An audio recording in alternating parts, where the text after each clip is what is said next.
Magandang hapon guys, dito tayo sa YouTube, no? Senador Bato ay nag-withdraw, no? Pero di pa kumpirmado guys. Si Bungo parang nabalitaan ko ay nagiging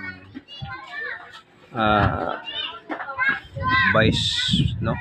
Siyang maging vice. Si Tatay Duterte, Roa Duterte,